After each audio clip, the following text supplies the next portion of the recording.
Hi, my name is Alex Hodges and I am the Research and Funding Officer at Whitney Consulting.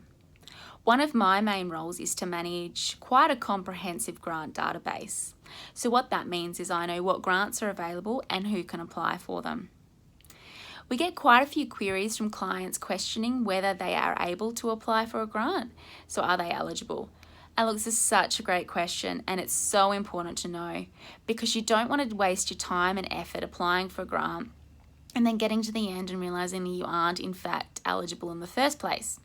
It's one of the first things you should be checking before you start writing your application. So you may be wondering, where can I find this information or how do I find out? Well, my recommendation would be that you go directly to the grant funding guidelines and all the information you need on eligibility will be included in there. Eligibility actually revolves around three things, and this is the information you need to find. The first is the type of organisation that is eligible. Now, this may be local governments, it could be incorporated bodies, commercial businesses, or not-for-profits. But this is usually found in the section titled Who Can and Who Can't Apply, or something similar. The second thing you'll need to find out is the type of project that's eligible. So is it infrastructure projects or community benefit projects? And you can find this information out in two places. The first is the objectives, and that's usually found at the start of the funding guideline document. And this is important because whatever you are delivering needs to fit into the objectives of the funding body. And the second place you need to look to find this information is the items that are eligible and ineligible.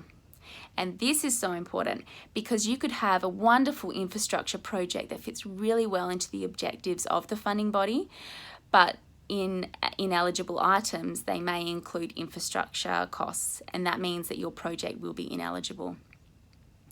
And the last thing you need to look for is the location. So all funding programs will have a boundary which the project needs to be delivered in. Now this could be regional and remote areas only, it could be the whole of the state or even across Australia, it could be just certain local government areas. And this is usually found in the Who Can and Who Can't Apply section as well. Now look, if you have found out the type of organisation, the type of project that's eligible and the location, and you're still confused whether you're eligible to apply, don't forget that you can pick up the phone and call the funding body directly and ask them the question and they'll happily help you. Alternatively, please feel free to call or email me and I'll happily work through this with you.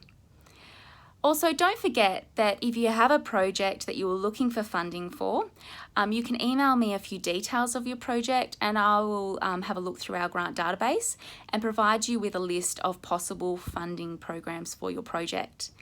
Now, we offer this as a free service. There's absolutely no obligation to use our service further, but we're happy to provide you with this information for free.